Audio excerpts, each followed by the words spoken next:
Terve vaan kaikille, että tänään puhutaan vähän ympäristöpoliittisesta päätöksenteosta.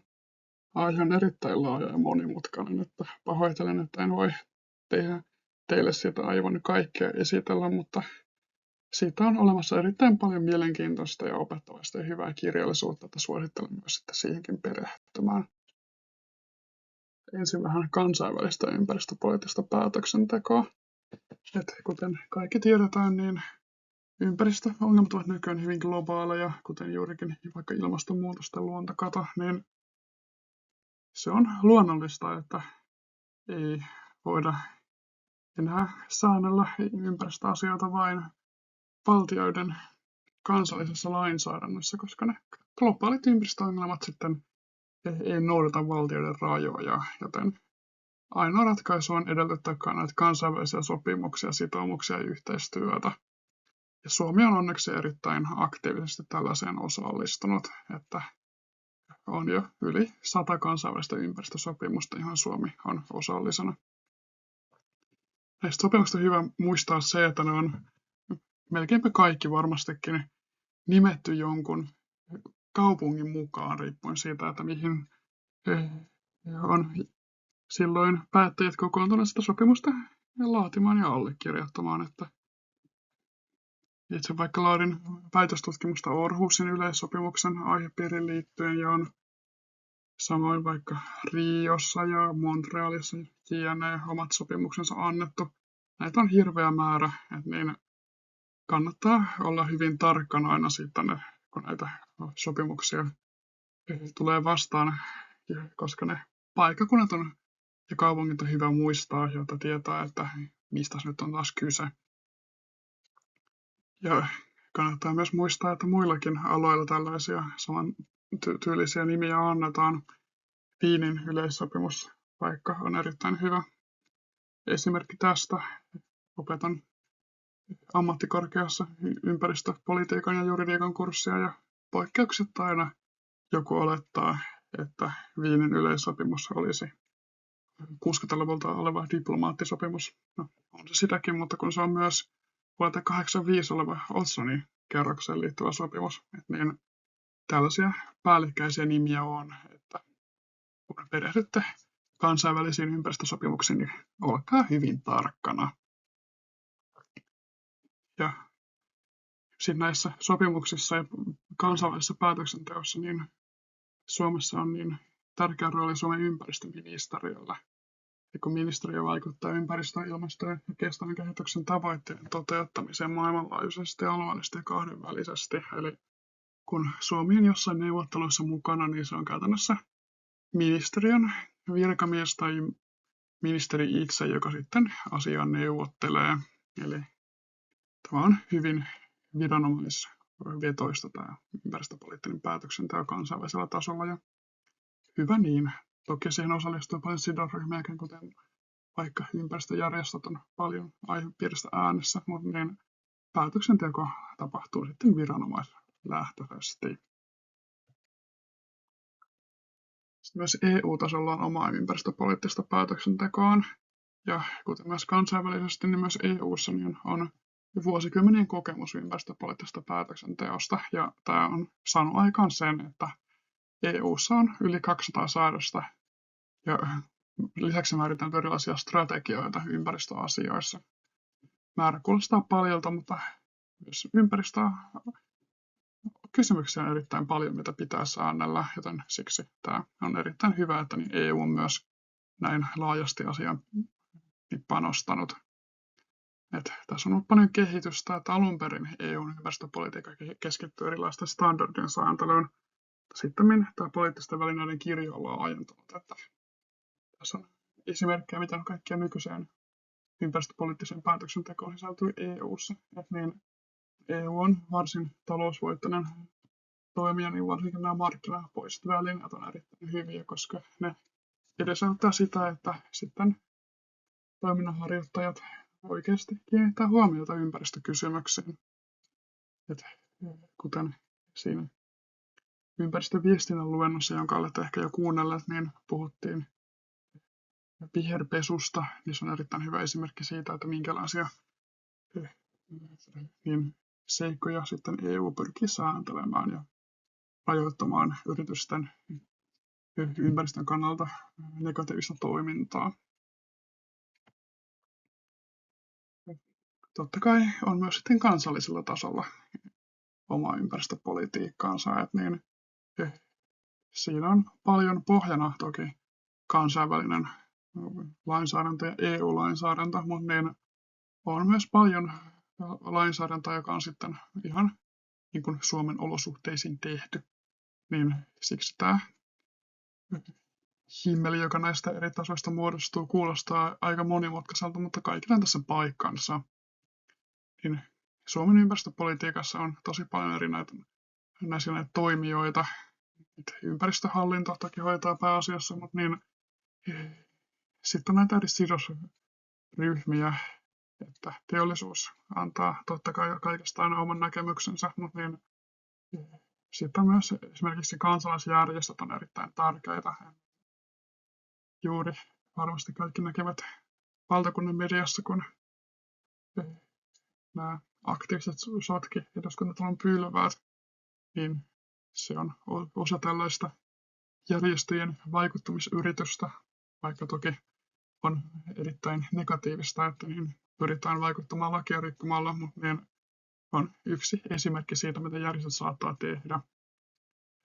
Et on tosi laaja kirjo sitä kaikkea, että mitkä oikeasti ottaa tämän poliittiseen päätöksentekoon osaa. Et niin se ei ole vaan se eduskunta, joka istuu siellä eduskuntatalossa ja päättää, vaan se on paljon laajempi ja pidempi prosessi alkaen siitä, että niin todetaan, että johonkin asiaan tulee säätää laki tai jotain lakia tulee muuttaa aina siihen asti, kun se laki sitten pannaan täytäntöön. Että tässä on erittäin monta eri vaihetta ja kaikki sitten on tärkeitä sen lopputuloksen kannalta.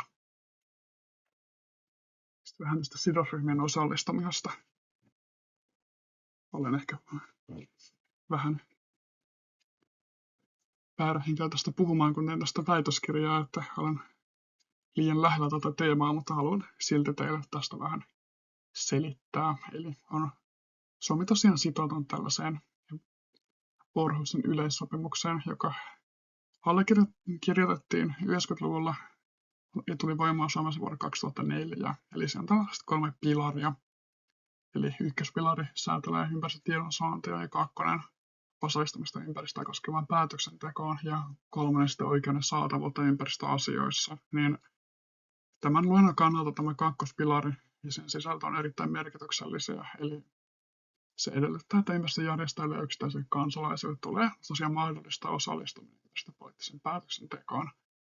Ja Suomessa on tässä kunnostettu erittäin hyvin, kun on todella laajasti erilaisia vaihtoehtoja, että miten tämä osallistuminen voidaan sitten suorittaa. Voidaan ottaa erilaisia aloitteita ja sitten järjestöjen edustajia kutsutaan hyvin kaikkiin työryhmiin ja sitten on esimerkiksi erilaiset lausunnonannot on erittäin tärkeä osa järjestöjen ja kansalaisten osallistumista. Toki on paljon kaikkia negatiivisiakin asioita, tätä pitää parantaa, että on vaikka kritisoitu sitä, että kun järjestötoimijat on useasti vapaaehtoisia, niin niillä on vaikea osallistua erilaisiin työryhmiin, joita tehdään sitten virka-aikana, että niillä on tällaisia käytännön tason puutteita vieläkin tässä hommassa, mutta esimerkiksi digitalisaation avulla niin tämä homma menee koko ajan eteenpäin ja paranee. Niin ainakin itse uskon, että niin tulevaisuudessa on entistä parempi mahdollisuus niin Suomessa niin järjestöille ja kansalaisille ottaa oikeasti tähän päätöksentekoon osaa myös käytännön tasolla. Ja kannattaa perehtyä, kun pian tulee sitten ympäristöministeriöltä uusi selvitys siitä, että miten tämä Århusin yleissopimusta on pantu Suomessa täytäntöön. Siitä oli juuri ympäristöviranomaisilla tilaisuus, jossa niin kerrottiin siitä raportin aihiosta, että se varmasti tulee sitten melko piakkoin sitten ihan kaikkien nähtäville lopullinen versio, että jos tämä sidosryhmien osallistuminen kiinnostaa laajemminkin, niin kannattaa seurata ympäristöministeriön sivuja, että milloin se sinne sitten tulee, että on erittäin mielenkiintoinen ja ajankohtainen aina. Tosiaan vähän tästä ympäristönsuojelua ja poliittista päätöksentekoa, että tosiaan kuntatasolla niin ympäristönsuojeluviranomainen on niin joko kunnan omana toimielimenä tai kuntalain mukaisena kuntien yhteistoimintana, että on Suomessa erittäin useilla kunnilla sellaisia yhteistoimijoita, että haastattelin väitöskirjaani varten eri kuntien ympäristöviranomaisia, niin siellä oli monella kunnalla sellainen 2-6 kunnan sellaisia yhteistoimijoita. Ihan luonnollinen selityskin tällaisella, että kun pienellä kunnalla saattaa olla erittäin vähän sitten sitä ympäristönsuojeluun liittyvää toimintaa, niin ei ole taloudellisesti kannattavaa pitää yksittäisellä kunnalla ainoastaan ympäristöviranomaista, niin siksi on hyvä, että on tällaisia yhteistoimijoita sitten olemassa. Ja tosiaan on myös näitä ympäristölautakuntia, joka on yleisin ympäristötoimija kunnissa.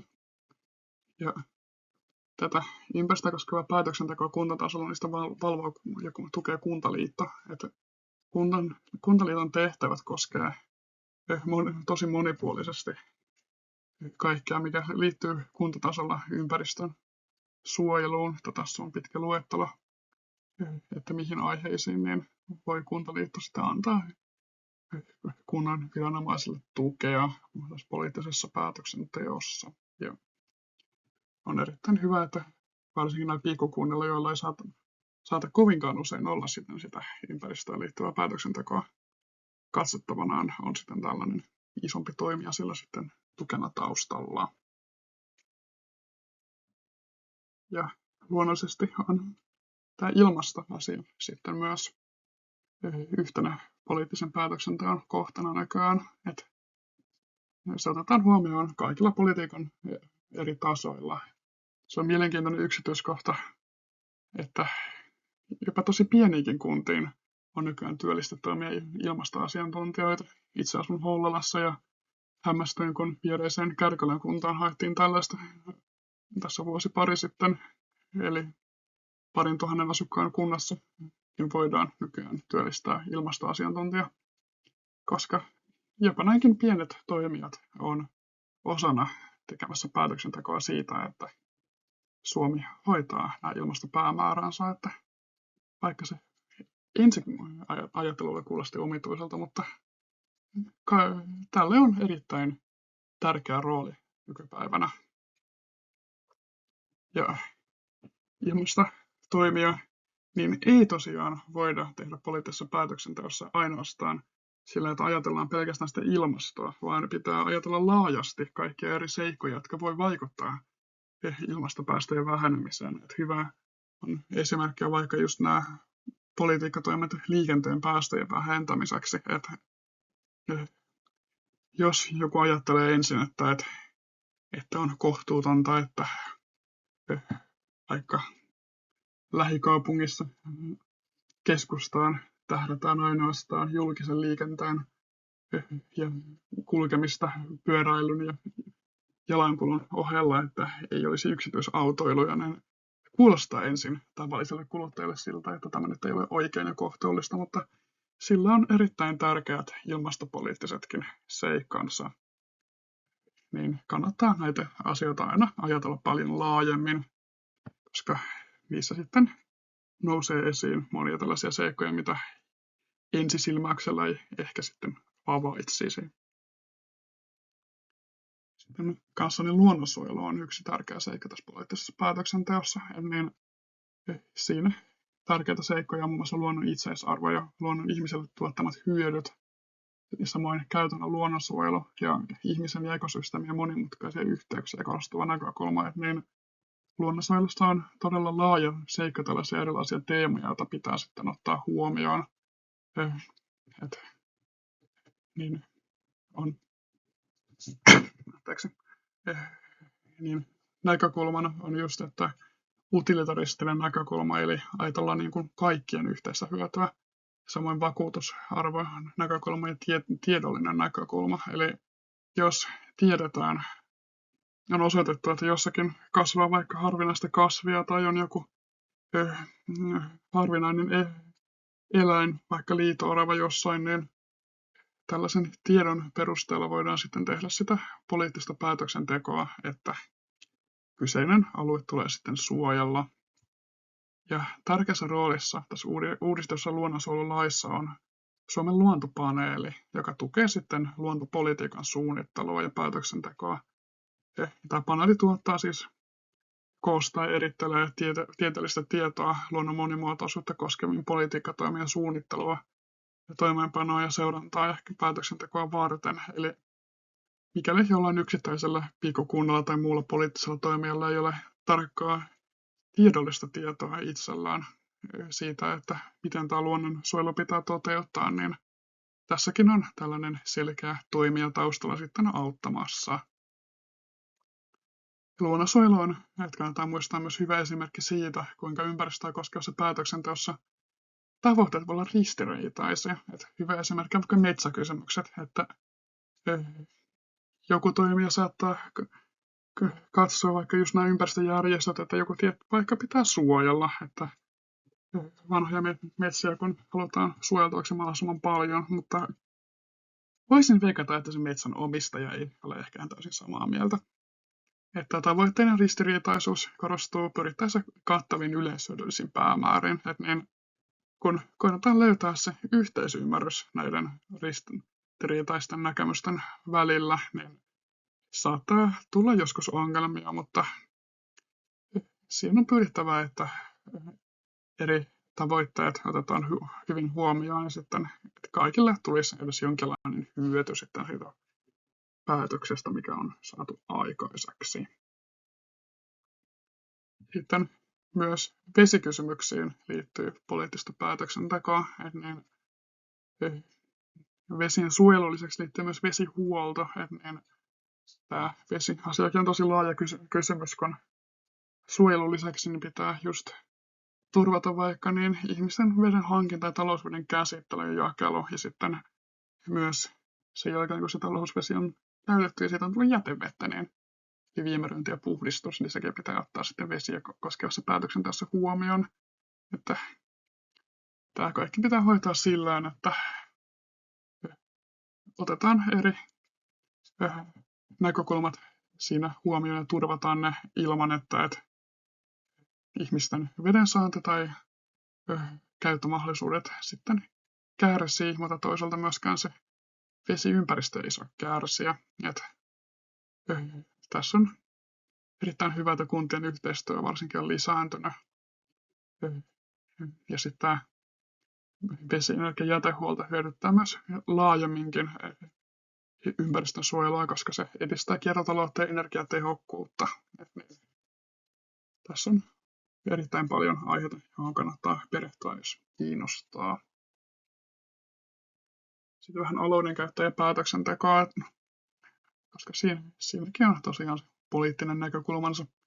Tässä kuvassa on päätöksentekoprosessi Helsingin luottamuselimissä hyvänä esimerkkinä, ja alhaalla lukee, että se on yhdestä Metropolian opinnäytetyöstä tuo kuva otettu. Niin siinä näkee hyvin tämän poliittisen päätöksenteon kulun aina sitä asian vireille tuosta siihen päätös pannaan täytäntöön.